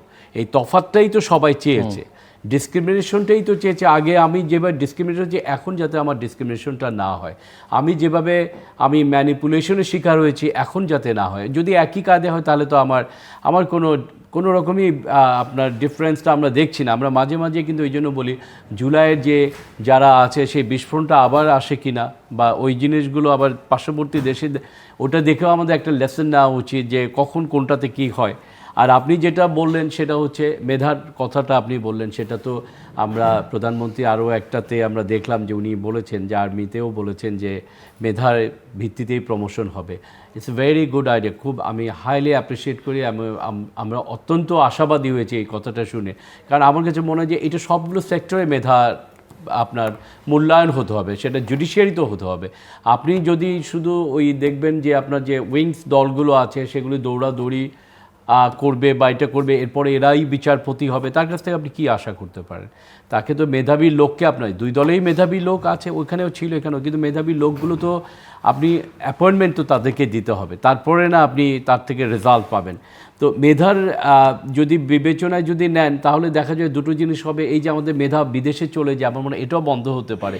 আপনি দুটো, একটা হচ্ছে আমার বেতন খুব ভালো থাকতে হবে, আর বেতন ভালো নয় আমার সম্মান থাকতে হবে। আমাকে একটা জায়গায় তো আমাকে আপনি রাখবেন, আপনি ভালো বেতন না দিয়ে আমাকে সম্মানের জায়গায় দেন, আমি সম্মানটা নিয়ে কাজ করি, তাহলে আমার মেধাবী লোককেও তো আপনার মূল্যায়ন করতে হবে। তো মেধার মূল্যায়ন হলে দেশের উন্নয়ন হবে। আপনার প্রতিটা দেশের উন্নয়নে সারা পৃথিবীতেই যখন দেখবেন যে আপনি এখন যেমন আরেকটা হচ্ছে রিকনসিলিয়েশনের প্রশ্নও আসছে অনেকে, হ্যাঁ সাউথ আফ্রিকায় যে রিকনসিলিয়েশনের আসছে, রিকনসিলিয়েশনও আসছে। রিকনসিলিয়েশনের অর্থ কিন্তু অনেক বড়। রিকনসিলিয়েশন শুধু কনফ্লিক্ট অ্যান্ড রিকনসিলিয়েশন হলো সেটা না, এখন ন্যাশন ওয়াইড আপনি কীভাবে রিকনসিলিয়েশন করবেন। এই জাতির মধ্যে যে বিভাজন হয়েছে, রাজনৈতিক বিভাজন বলেন, রঙের বিভাজন বলেন, এইটা তো আপনার একটা reconciliation for the interest of Nations, এটা হতেই হবে। এটা যেমন একটা আছে, যারা সোশ্যাল মার্ডারার, যারা আপনি বললেন বিভিন্ন মিডিয়া সাংবাদিক অনেকেই আছে, তার সবাই তো আর গুলি করে হত্যা করে না, সবাই তো আর সবাইকে, কিন্তু কেউ কেউ তো সমাজকেও হত্যা করে। যার অবদান যদি সামাজিক হত্যাকারী হয় তাকে আপনি কী করবেন, তারও বিচার হতে হবে। সে যদি একটা মিডিয়ার এবং খুব আমারই প্রিয় অভিনেতা অভিনেত্রী যদি হন, আমি খুবই পছন্দ করি, কিন্তু তার অ্যাকশন এমন যে তিনি সোশ্যাল মার্ডার, তাহলে তাকেও আনতে হবে আইনের মাধ্যমে। হ্যাঁ, আইনের মাধ্যমে, ইনঅ্যাকর্ডেন্স উইথ ল, নট, আমি তো কখনোই বলছি না। অফকোর্স যেমন ধরেন ওই যে বলা হয় না ফ্যাসিস্টের দোসর বা চামচামি করেছে, সাংবাদিকদের একটা বড় অংশ করেছে, কিন্তু আপনার এই সাইকোপ্যান্সির তো আমি জানি না কোনো ল আছে কিনা যে তার বিচার করা যাবে সাইকোপ্যান্সির জন্য। এইটা অনেকভাবেই তো আপনার নিয়ে আসতে পারে, ওইভাবে তো আর আপনি বলতে পারছেন না, কিন্তু জিনিসটা হচ্ছে আপনার ল না থাকলে প্রয়োজনে আপনি আইন প্রণয়ন করেন। একজন সাইকোপ্যানকে একজন মানে ওই যে সাধারণ ভাষায় সাধারণ মানুষ যে চামচা বলে, তাকে তো আপনি আর মার্ডার কেসে দিয়ে বিচার করতে পারবেন না, চামচামির জন্য আইন প্রণয়ন। চামচামির জন্য তো শব্দটা নাই, কিন্তু অ্যাকমপ্লিস হিসাবে আছে, অ্যাবেটর হিসাবে আছে। যদি আপনি ক্রিমিনাল জুরিসপ্রুডেন্সে বলি, আপনি একটা অ্যাকশন করেছেন, আমি যদি উনি একটা কাজ করলেন যেটা আইন, সেভাবেই তার মামলাটা দাঁড় করা হবে। আমি তো আপনাকে এটা বললাম যে ইন্টারিম গভর্নমেন্টের হয়তো ওইভাবে ছিল না, তারা করেছে, আমাদের তো আর পার্টিসিপেশন ছিল না, কিন্তু বর্তমানে কি হচ্ছে সেটা আমি বিবেচনায় নিব। এই যেহেতু একজন নির্বাচিত সরকার আসছে, তাদের কাছে সবারই জনগণের প্রত্যাশা রয়েছে, যেটা দিয়ে আপনি প্রথমে শুরু করলেন। আমি এই জায়গাটিতে একটি মানে এইভাবে বলতে চাই, দেখেন বিগত সরকারের সময় যে মামলাগুলো হয়েছে কোনো ঘটনা ঘটে নাই, সাজানো মামলা করা হয়েছে, যেটিকে আমরা গায়েবী মামলা বলেছি। তা আপনি যদি এরপরে দেখেন ডক্টর খন্দকার মোশাররফ হোসেন, মির্জা ফখরুল ইসলাম আলমগীর, তাদের বিরুদ্ধে অনেক মামলা হয়েছে, তারা এটা নেতারা যার বিরুদ্ধে মামলা না হয়েছে, বাট না মামলার ধরনও ওই যে ময়লার গাড়িতে ককটেল নিক্ষেপ সহ মির্জা ফখরুল ইসলাম আলমগীরের বিরুদ্ধে মামলা হয়েছে যে সচিবালয়ের ভিতরে ককটেল চার্জ করা হয়েছে, সিটি কর্পোরেশনের ময়লার গাড়িতে আগুন দেওয়া হয়েছে। আপনি যদি 5 আগস্টের পরে দেখেন, যেটা আমি বলার চেষ্টা করেছি যে এই ফ্যাসিস্টের দোসর সকলেই, এবং রাষ্ট্রীয়ভাবে গত 24 আগস্টের যে ঘটনা, রাষ্ট্রীয়ভাবে এটাকে দমন করার চেষ্টা করা হয়েছে, এবং রাষ্ট্রযন্ত্রগুলো এটার সাথে সম্পৃক্ত হয়েছে। সরকারি দলের বিভিন্ন পর্যায়ের নেতাকর্মীরা এটার সাথে সম্পৃক্ত ছিল।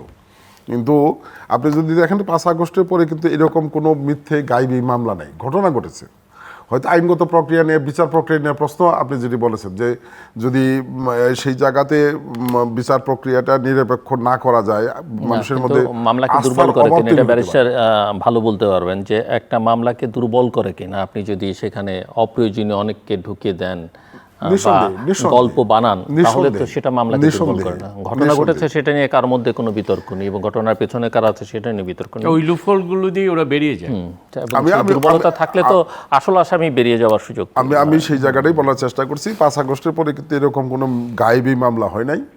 হয়তো মামলার প্রক্রিয়াগতভাবে ত্রুটি আছে, বাট বিচার প্রক্রিয়া আমি যেটি মনে করি যে বিগত সময় যেটি হয়েছে, বর্তমান সরকার স্বচ্ছ প্রক্রিয়া বিচার নিষ্পন্ন করার প্রক্রিয়ার দিকে অগ্রসর হচ্ছে, যাতে বিচার নিয়ে মানুষের মধ্যে আস্থার সংকট তৈরি না হয়।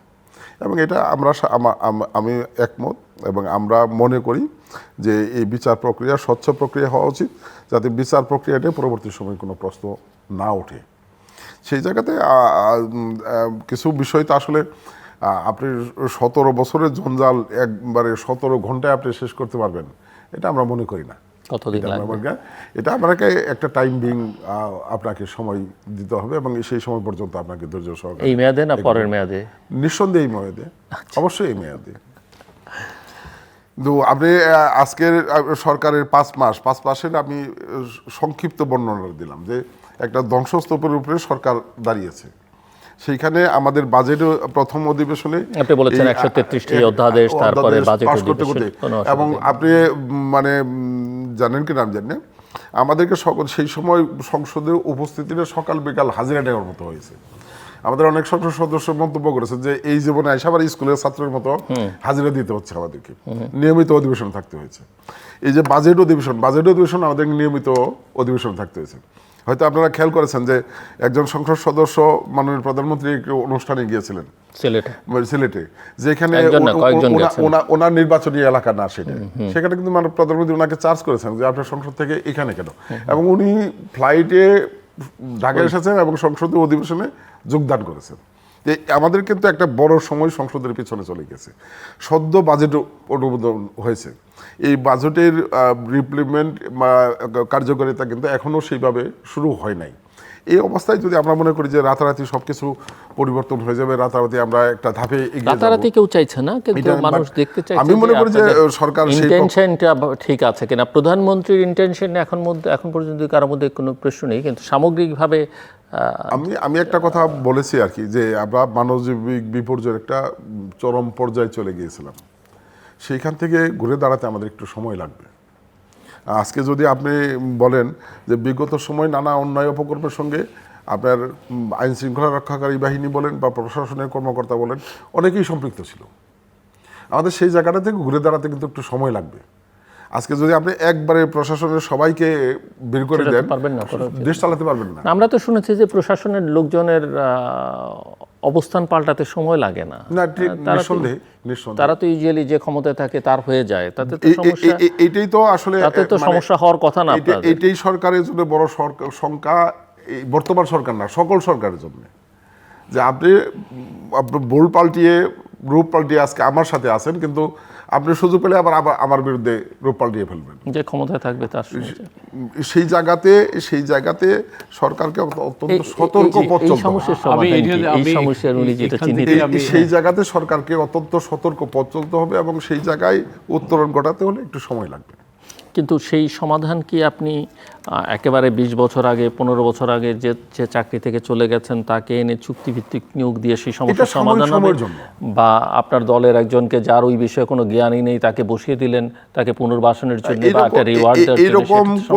এরকম কোনো বিষয় ঘটেছে বলে আমার জানা নাই। আমি যে কথাটি বলার চেষ্টা করেছি, আমি কিন্তু একটা কথা, আপনি সবই বলছেন সাময়িক, খুব গুরুত্ব দিয়ে একটা কথা বলেছি যে এই বিগত সরকারের 17 বছরের সাজানো প্রশাসন বলেন, আপনি যেভাবে বলেন, এদেরকে আপনি পুরোপুরি অ্যাভয়েড করে সরকার চালাতে পারবেন না, এদের উপর পুরোপুরি ডিপেন্ড করে আপনি সরকার চালাতে পারবেন না। সে জায়গায় একটি প্রক্রিয়ার মাধ্যম দিয়ে আপনাকে, যে প্রক্রিয়া আপনি বলছেন সাময়িক, এবং এই প্রক্রিয়ার অনেক সমালোচনা করতে হবে, একটা জায়গায় উত্তরণ ঘটানোর জন্য আপনাকে এই প্রক্রিয়ায় অংশগ্রহণ করতে হচ্ছে। আমি যদি যেটা উনি বলছেন যে যেই লোকগুলো সময়ের সঙ্গে সঙ্গে ভোল পাল্টায় তারাই কিন্তু সবচেয়ে বেশি ক্ষতিকারক, এবং তাদেরকেই আমার কাছে মনে হয় যে আশঙ্কা। এখন আপনি যেই লোক ভোল পাল্টায় তাকে আমি জানা সত্ত্বেও আমি কেন রাখবো? আরেকটা যে আমার কথা হচ্ছে রাইট পারসনকে রাইট প্লেসে দেওয়া, এটাও তো আমাদের একটা লিডারশিপের বিষয়। আর এখন জিওপলিটিক্সের সময়, জিওপলিটিক্স যেভাবে আমাদের রাজনীতিকে আবর্তিত করছে, এটা থেকে তো আমাদের কোনোভাবে আগের রাজনীতি, আগের আপনি রাষ্ট্র পরিচালনার এখন এই জিওপলিটিক্সের সময় রাষ্ট্র পর্যায়ে তো কিছুটা তফাৎ আছে। আপনি জিওপলিটিক্সের যে ওয়ান বেল্ট ওয়ান রোড, চায়নার যেগুলো আছে, তারপরে আপনার এখন আমাদের যেগুলো আশেপাশের রাষ্ট্রের আছে, আমাদের বে অফ বেঙ্গলের যে জিওপলিটিক্স আছে, এগুলোকে আপনি অ্যাভয়েড করে ডেভেলপমেন্টের দিকে কী করে যাবেন? সুতরাং আপনার আবার আপনি যেহেতু আপনার আইনত কনস্টিটিউশনে দেখেন, ওখানে কিন্তু অনেক ম্যানিপুলেশন রয়েছে অ্যামেন্ডমেন্ট বা এগুলোতে। আমি যেটা সবচেয়ে বলবো যে আমি আশাবাদী এই জন্য যে বর্তমান প্রধানমন্ত্রী বারবার বলে আসছেন প্রতিশোধের রাজনীতিতে উনি যাচ্ছেন না, উনি সামনের দিকে কি করে এগোনো যায় সেই চেষ্টাই করেছেন। বিচারের ক্ষেত্রে বলেছেন, বিচার সব জায়গায়, এবং এটা রিফ্লেকশনও দেখা যাচ্ছে। এখনও আপনি যদি বলেন জুডিশিয়ারিতে একটা সময় ইন্টারিম গভর্নমেন্টের সময় দেখা গেল যে অনেকেই থাকতে পারবেন না, এটা কিন্তু উনি এসে করেননি। আমি বলতে চাই না কোনোভাবে আমার ইঙ্গিতে কারো নাম, বা যারা জুডিশিয়ারিতে বুঝবেন, কারো কারো তো খুব আত্মীয় স্বজন খুব বাজেই আমাদের মানে অনেক বাজে কথা বলেছেন, তারপরে তো তাদের ভাই বা তাদের লোকজন তো আছেন। তো সুতরাং সেগুলো তো কেউ যে প্রতিশোধের রাজনীতি হলে তো থাকতে পারতেন না। তো প্রতিশোধের রাজনীতি এখানে নেই, ডেভেলপমেন্টের রাজনীতি নিয়েই আগাচ্ছেন। ডেভেলপমেন্টের রাজনীতিতে সবার পার্টিসিপেশন দরকার। এখানেই প্রশ্ন হচ্ছে আপনি কিভাবে গুড গভর্নেন্স এগুলো এনশিওর করবেন যে আমাদের এই ডেভেলপমেন্টের রাজনীতিতে। আমি যদি অ্যাজ এ লয়ার যদি আমি বলি যে দেখেন আপনি ওই সময় কিন্তু রিমান্ডে নিয়ে আমাদের একজন লয়ারকে মেরে ফেলা হয়েছে। তো এই যে আবার এখন দেখেন এই কয়েকদিন আগে বাগেরহাটে একজন আইনজীবীকে, যিনি একজন আপনার সরকারি বা আইনজীবী সরকারকে রিপ্রেজেন্ট করছিলেন, তাকেও আপনার ছুরিকাঘাতে হত্যা করেছে। তাহলে কি সরকারকে রিপ্রেজেন্ট করতে গেলে হত্যার শিকার হতে হবে আইনজীবীদের? তাহলে আমাদের আইনজীবীদের তো নিরাপত্তার প্রশ্ন আছে। আপনাদের কাছে এটা এই আইনজীবীদের নিরাপত্তা, এটাও আপনারা দেখেন সবাই আইনজীবীরা তুলেছে আইনজীবীদের সুরক্ষা আইন, এটাও নিশ্চয়ই আমি এটা পুরোটা আমি জানি না, বিচার বিশ্লেষণ করে আপনাদের এটাও দেখতে হবে। আর সাস্টেনেবল যেটা আপনার ইনস্টিটিউশনাল ইনফ্রাস্ট্রাকচার পুরো সবগুলো সেক্টরে, সেই জায়গাতে আমার মনে হয় আমাদের সবারই আমাদের এই জাতীয়তাবাদী শক্তি যারা রিপ্রেজেন্ট করেন আছেন, প্রচুর আমাদের ভালো লোক রয়েছে এবং প্রচুর আমাদের খুব মেধাভিত্তিক লোক রয়েছে, যাদের মেধা রয়েছে, বিভিন্ন বাইরে থেকে লেখাপড়া করা দেশে কাজ করতে চায়, শুধু তাদেরকে আমাদের কাজে লাগাতে হবে। আমার কথা হচ্ছে এই দেশকে যারা মিসরিপ্রেজেন্ট করে বিদেশে, সেগুলো তো আমাদের শুধু দেশের মধ্যে, দেশ পরিচালনা শুধু আমাদের দেশের মধ্যে না, বাইরের জগতেও যে আমাদের দেশকে যখন বাংলাদেশকে মিসরিপ্রেজেন্ট করা হয়, কারা করে, তাদেরকেও আমাদেরকে সেভাবে আইনের আওতায় তাদেরকেও আনতে হবে এবং তাদেরকেও একটা ডায়ালগ বা যে কোনো মুখোমুখি বসাতে হবে যে তুমি বাংলাদেশকে কেন মিসরিপ্রেজেন্ট করছো, কেন বাংলাদেশে, যেটা এখানেই করা যায়, বাংলাদেশের বাইরে গিয়ে তো না। আপনি দেখবেন যে বাংলাদেশের উন্নয়ন, আমাদের একটা আছে যে উন্নয়ন, যারা একটা আপনার বিরোধী শক্তি তারা তো আপনার সবসময় সমালোচনা করবে, কিন্তু আপনার নিজস্ব ওই মিডিয়ার একটা বলয় থাকতে হবে যেখান থেকে আপনার যে ডেভেলপমেন্টটা আপনি করছেন সঠিকভাবে, সেটাও যাতে সঠিকভাবে প্রচার হয়, সেই জায়গায় আপনাকে থাকতে হবে। সুতরাং আমি যেগুলো আগে আপনাকে বললাম যে রিকনসিলিয়েশনের বিষয়টা এখন অনেকেই বলছেন, রিকনসিলিয়েশনের বিষয় for the interest of nation, সেখানেও থাকতে হবে। নিঃসন্দেহে যে রিকনসিলিয়েশন বিষয়টা নিঃসন্দেহে ফর দ্য নেশন, জাতির স্বার্থেই করতে হবে। সুতরাং জাতি গঠনে আমাদের একটা বিভাজিত সমাজ, রাজনীতি, রাষ্ট্র নিয়ে আপনি কতদিন চলতে পারবেন? সব দিক থেকে এই জায়গাতে হয়তো সাময়িক সুবিধা আপনি পাবেন, আরেকজন হয়তো অন্য সময় পাবে, কিন্তু এইভাবে তো একটা দেশ আসলে চলে না। এটা তো প্রতিষ্ঠান দরকার, ব্যবস্থা দরকার। আপনি বিভাজনটা শুধু রাজনীতিতে দেখা যাচ্ছে ধর্মের ভিত্তিতেও বিভাজন একটা সৃষ্টি করছে, ধর্মীয় আপনি রঙের মাধ্যমেও করা হচ্ছে। আমরা দেখছি আপনার কালার অ্যাপথের, আমরা সাউথ আফ্রিকাতে দেখেছি, এখন পার্শ্ববর্তী দেখবেন কিছু হলেই মুসলিমদের উপর করা হচ্ছে।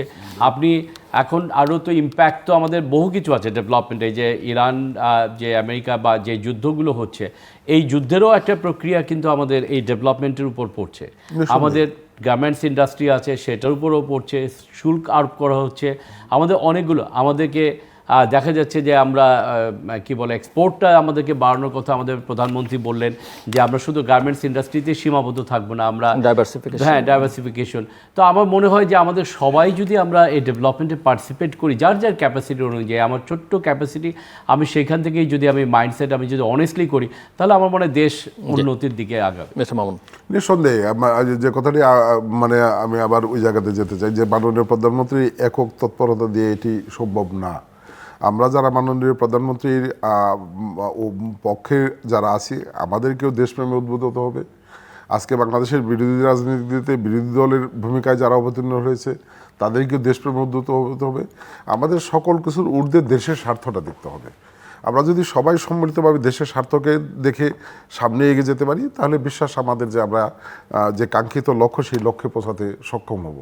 কিন্তু আসলে এই জায়গাটাতে উত্তরণ ঘটাতে আমাদের কাছে মানে আমি মনে করি এটা একটা বড় চ্যালেঞ্জ। আসলে আপনি যদি দেখেন বিগত সরকার সময় শিক্ষা ব্যবস্থা একটা বিপর্যয়ের মুখে চলে গেছে, সেখান থেকে শিক্ষা ব্যবস্থাকে উঠে আনার একটা প্রক্রিয়া আপনাকে নিতে হয়েছে। ক্রীড়া ব্যবস্থায় আমরা একটা বিপর্যয়ের মধ্যে চলে গেছি, সংস্কৃতির ক্ষেত্রে আমরা একটা বিপর্যয়ের মধ্যে চলে গেছি, অর্থনৈতিকভাবে তো আমরা ধ্বংসের শেষ প্রান্তে গিয়েছি। মানে সকল ক্ষেত্রে এই চ্যালেঞ্জ মোকাবেলা করে একটা সরকারকে মানে একটা জায়গা পৌঁছতে আমি মনে করি একটু সময় প্রয়োজন। সেই কার্যক্রম কিন্তু মধ্যবর্তী মাননীয় প্রধানমন্ত্রীর নেতৃত্বে শুরু হয়েছে এবং যেটি উনি বলেছেন যে এখানে কিন্তু উনি প্রতিহিংসার রাজনীতিতে জড়ান নাই, এবং উনি এই কথাটা বারবার বলেছেন। উনি একটি অনুষ্ঠানে অত্যন্ত দুঃখ পরাক্রান্ত হৃদয়ে বলেছেন যে আমার উপর যে নির্যাতন হয়েছে সেটির প্রতিশোধেও কিন্তু আমি যাই নাই। মায়ের উপরে ঠিক আছে, মায়ের উপরে আজকে বেগম খালেদা জিয়ার উপরে যে নির্যাতন হয়েছে, শেষ পর্যন্ত উনি মানে জীবনকে উৎসর্গ করেছেন। তো সেই প্রতিহিংসার রাজনীতিতে উনি যান নাই, বা প্রতিহিংসার প্রক্রিয়ায় উনি যান নাই। কিন্তু তারপরেও যে কথাটি, সেটি হলো যে এই আজকের যে প্রশাসন, আজকের যে রাষ্ট্রযন্ত্র, এটি আমরা মনে করি যে বিগত 17 বছরে তারা যেভাবে রাষ্ট্রীয় সুযোগ সুবিধা ভোগ করতে সক্ষম হয়েছে, আপনি সেই জায়গাটা থেকে একবারে যদি মানে উত্তরণ মানে এন্টি স্ট্যান্ড নেন, একদিনে তো হবে না, এটা ধীরে ধীরে হবে, কন্টিনিউয়াস প্রসেস, কন্টিনিউয়াস প্রসেস। কিন্তু কতদিন, এবং মানুষ তো লক্ষণ দেখতে চাইবে। কতদিন বলতে আমি বুঝছি যে আপনি ইভেনচুয়ালি বা গ্র্যাজুয়ালি করছেন, সেটা মানুষ হয়েছে বা স্টার্টটা শুরুটা হয়েছে। হ্যাঁ, আমরা এগুচ্ছি না, পিছুচ্ছি। দেখেন একটা রাষ্ট্র, আপনারা যখন আপনাদের সার্কেলে বসেন, এই যে আইন প্রণেতারা, আপনারা কি মনে করেন কতদিন মানুষ আপনাদের? আমি আবারও বলবো যে মানে একটা সরকারের প্রতি মানুষের যে প্রত্যাশা ছিল বিগত সময়ে, সেটা 5 বছরের প্রত্যাশা। আর এই সরকারের প্রতি মানুষের প্রত্যাশাটা 17 বছরের প্রত্যাশা।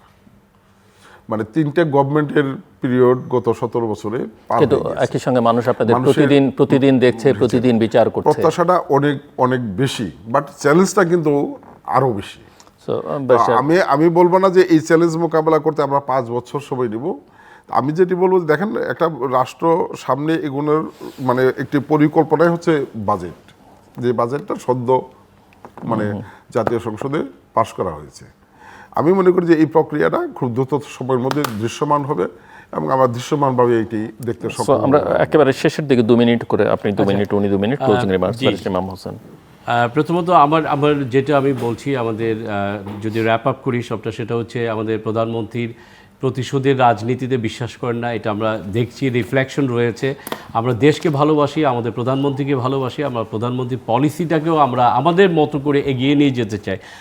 আমি যেমন আমারটুকু বলতে পারি, আমি একজন সুপ্রিম কোর্টের আইনজীবী, আমি আমার বার কাউন্সিলের ডেভেলপমেন্ট চাই, আমি বার অ্যাসোসিয়েশন ডেভেলপমেন্ট চাই, আমার জুডিশিয়ারিতে আমি ভালো অ্যাপয়েন্টমেন্ট চাই, মেধাভিত্তিক অ্যাপয়েন্টমেন্ট চাই। কারণ আমাদের এই কারণে দেখেন, আমি বললাম যে শুরুটাই হচ্ছে যে আমি বার কাউন্সিলে আমরা একটা ডায়ালগ শুরু করেছি। আমাদের একটু আগে আমাদের একজন আইনজীবী সন্ধান, তারাও বললো যে আপনারা শুরু করেছে, এটা আপনি আরও এগিয়ে নিয়ে যান। তো প্রতিটা সেক্টরেই যদি আমরা এরকম ডায়ালগ করতে পারি, ডায়ালগ করে আপনি মিনিস্টারের সঙ্গে, মিনিস্টারকে আপনাকে বোঝাতে হবে। আপনি যদি এনভায়রনমেন্টাল, সেই মিনিস্টারকে নিয়ে আসেন, আপনি যদি শিল্পমন্ত্র, সেই মিনিস্টারকে নিয়ে আপনি ডায়ালগ, তাকে বোঝান। সবভাবে তো সব কিছু হয় না।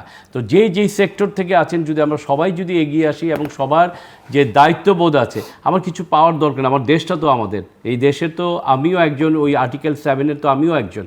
আমি ওইভাবেই বিশ্বাস করি, যেহেতু এই দেশের মালিকানা অংশে যদি আর্টিকেল 7 আমিও একজন হই, এই দেশের ভালো মন্দ আমারও দেখার দায়িত্ব। আমি যেমন আমার পরিবারকে দেখি, আমার বন্ধুদের দেখি, আমার রাষ্ট্রকেও আমার দেখতে হবে।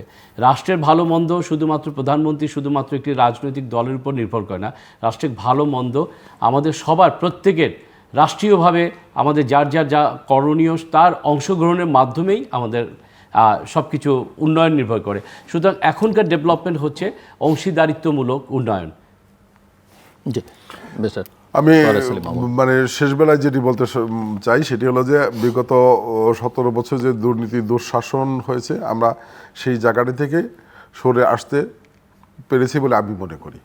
বাট আমরা যে এই দেশকে যে জায়গায় নিয়ে যেতে চাই, সেই নিয়ে যাওয়ার পরিকল্পনা ইতিমধ্যেই নানা ক্ষেত্রেই, শিক্ষাক্ষেত্রে বলেন, ক্রীড়াক্ষেত্রে বলেন, সংস্কৃতির ক্ষেত্রে বলেন, অর্থনৈতিক ক্ষেত্রে বলেন, সকল ক্ষেত্রেই সংস্কার কার্যক্রম শুরু হয়েছে। বাট এটি দৃশ্যমান প্রক্রিয়ার জন্য কিছুটা সময় লাগবে। সেই সময় পর্যন্ত আমাদেরকে অপেক্ষা করতে হবে, সেই সময় পর্যন্ত আমাদের সকলকে সহযোগিতা করতে হবে। সর্বোপরি আমি যে কথাটি আলোচনায় এসেছে, শুধুমাত্র মাননীয় প্রধানমন্ত্রী নয়, তার পারিষদ, তার দল, তার সরকার, আমরা সকলকেই দেশপ্রেমে উদ্বুদ্ধ হয়ে আমরা সম্মিলিত প্রয়াস যদি চালাতে পারি, আমাদের বিশ্বাস আমরা একটি সঠিক জায়গায় পৌঁছতে সক্ষম হব, এবং এটা খুব অল্প সময়ের মধ্যে আমরা দৃশ্যমান দেখতে সক্ষম হব। আমি সেই আশাবাদ পোষণ করছি। দর্শক অনুষ্ঠানের শেষ প্রান্তে আমরা সামাজিক যোগাযোগ মাধ্যম ফেসবুকে, এক্স এবং ইউটিউবে তৃতীয় মাত্রা লাইভ স্ট্রিম হচ্ছে আপনারা দেখতে পারেন। টেলিভিশনের পর্দায় দেখতে না পারলে যে কোনো সময় যে কোনো স্থান থেকে ইউটিউবে তৃতীয় মাত্রা চ্যানেলটি সাবস্ক্রাইব করে এই পর্ব বা পুরোনো পর্বগুলো আপনারা দেখতে পারেন। ব্যারিস্টার মোহাম্মদ ইমাম হোসেন এবং বিশেষ শাহ মোহাম্মদ ওয়ারেস আলী মামুন, অসংখ্য ধন্যবাদ এই আলোচনা অংশ নেবার জন্য। দর্শক, আমরা নানা বিষয় নিয়ে আলোচনা করছিলাম। আমার দুই অতিথি টেবিলের দু প্রান্ত থেকে বলছিলেন যে প্রধানমন্ত্রী চাইছেন, চেষ্টা করছেন, পরিশ্রম করছেন, সদিচ্ছার কোনো ঘাটতি নেই, আন্তরিকতার কোনো ঘাটতি নেই, নিজেকে আমূল বদলে ফেলেছেন, দেশটাকেও বদলাবার চেষ্টা করছেন। এই বিষয় নিয়ে খুব একটা বেশি বিতর্ক নেই। একেবারে কট্টর সমালোচক বা নিন্দুকরা যারা তাকে পছন্দ করেন না, তার রাজনীতিকে একেবারেই সহ্য করতে পারেন না, তারা হয়তো নানা রকমের কথা বলবেন। কিন্তু একথাও ঠিক যে তিনি একা চাইলেই সব বদলে ফেলতে পারবেন না, যদি না তার পারিষদবর্গ, তার সঙ্গী সাথীরা, দলের নেতাকর্মীরা একই সঙ্গে সমান তালে চলবার চেষ্টা করেন। আবার সবাই চাইলে, তিনি না চাইলে পারবেন না, কারণ আমাদের ব্যবস্থাটাই এমন যে সরকার প্রধান, দলের প্রধান তারা অনেক শক্তিমান। কাজেই তিনি যখন চাইছেন, বাকিরা যদি তাকে সহযোগিতা করেন, মানুষ আশা করতেই পারে। এখানে অনেকগুলো ইস্যু আছে, রিকনসিলিয়েশনের প্রশ্ন আছে। বিএনপির স্লোগান আমরা জানি সবার আগে বাংলাদেশ। কথাটা শুনতে ভালো, নিঃসন্দেহে এটি অত্যন্ত গুরুত্বপূর্ণ বিষয়, কিন্তু ভূরাজনৈতিক বাস্তবতা মাথায় রাখতে হবে। আর সবার আগে বাংলাদেশ করতে হলে কিন্তু বাংলাদেশটাকে সবার জন্য করতে হবে।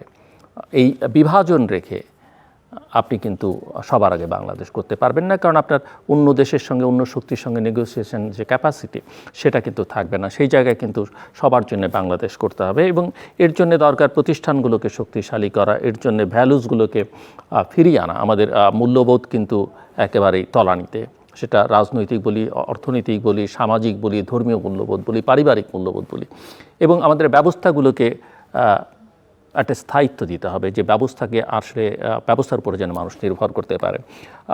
দলীয়করণ, দলের নেতাকর্মীদের অবদান আছে, সেগুলোকে আপনি মূল্যায়ন করবেন, কিন্তু দল, সরকার, রাষ্ট্রকে এক করে ফেললে হবে না, সেটা মাথায় রাখতে হবে। গভর্নেন্সের ইস্যুটা অত্যন্ত গুরুত্বপূর্ণ, সেই সঙ্গে স্বচ্ছতা, জবাবদিহিতার প্রশ্নটা অত্যন্ত গুরুত্বপূর্ণ, চেকস অ্যান্ড ব্যালেন্স অত্যন্ত গুরুত্বপূর্ণ। এই কাজগুলো না করলে এই রাষ্ট্রকে নিয়ে আমরা যত কথাই বলি না কেন, যত আবেগই ঢেলে দিই না কেন, যত অভ্যুত্থানই করি না কেন, রাষ্ট্র কিন্তু কোনোদিন দাঁড়াবে না, শক্ত ভিতের উপরে কোনোদিন দাঁড়াবে না, এবং সেটাই আমাদের জন্য খুব জরুরি। আমাদের সঙ্গে থাকবার জন্য অসংখ্য ধন্যবাদ। আপনাদের সবার জন্য শুভকামনা।